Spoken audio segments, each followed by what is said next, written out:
In this video, we'll try and understand what is China's gain from the Russia-Ukraine conflict. See, the first thing that we need to understand is China and Russia's relations.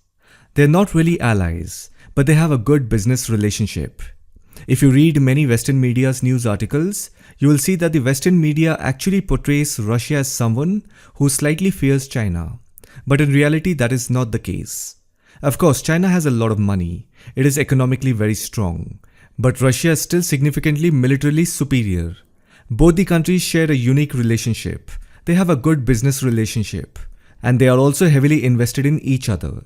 But at the same time, both the countries carefully observe each other's moves. More importantly, Russia keeps an extra eye on China.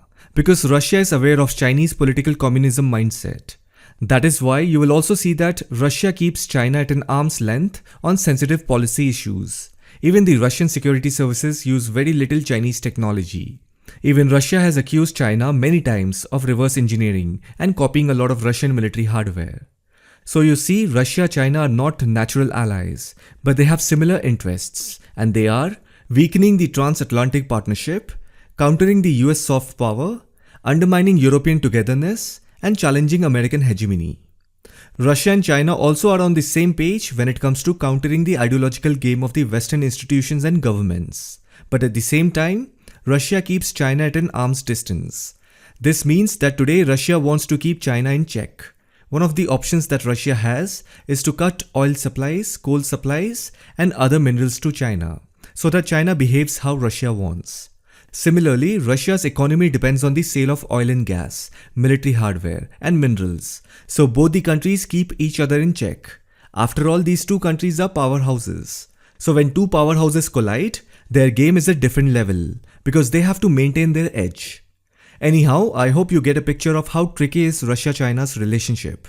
They can come to an agreement on many things. They also economically benefit from each other, but they are not allies. You can say they have a good business relationship. Now the next thing that we need to understand is that the whole Russia-Ukraine conflict is actually not between Russia and Ukraine. It is actually between the United States, European Union versus Russia. And Ukraine is the battleground that has been chosen. I've already made a video on the Russia-Ukraine conflict. I'll put the link to that video in the top right corner. Watch that and you will understand everything. So now the question is, what does China benefits from this whole conflict? Let's start with the easiest one. Which is the country that is right now countering the Chinese narrative, both politically as well as militarily, apart from Taiwan? It is India.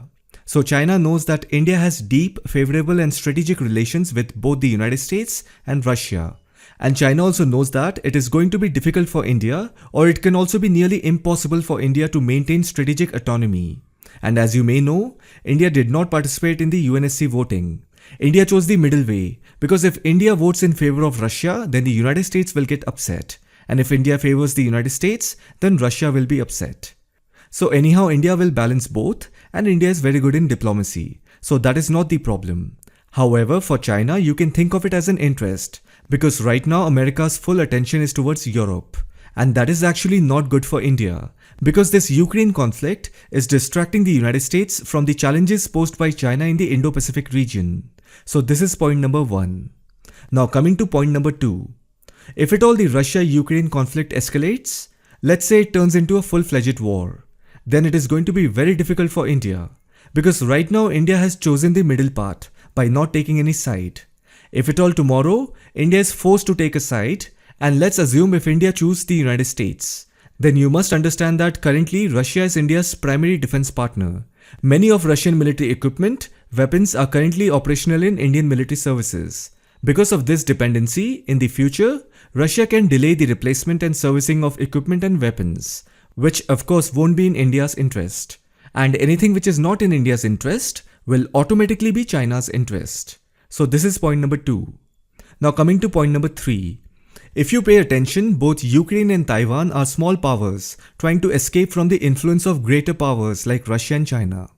If you look at this scenario from both Russia's and China's perspectives, Russia and China both believe that Ukraine and Taiwan are integral parts of their territory.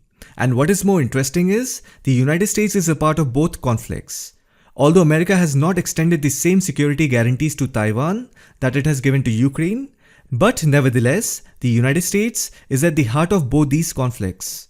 Both Ukraine and Taiwan have bad relationships with their dominators, and both of them have strategically oriented themselves towards the West to irritate their parents. So China has all the more reason to support Russia and depict the United States and other Western liberal democratic societies as chaotic and reckless. Suppose if United States fails in Ukraine, it will be considered a loss for the West. For example, look at Afghanistan. What did the American or NATO countries achieve? Nothing. Afghanistan has gone back to what it was. The United States were defeated by Taliban.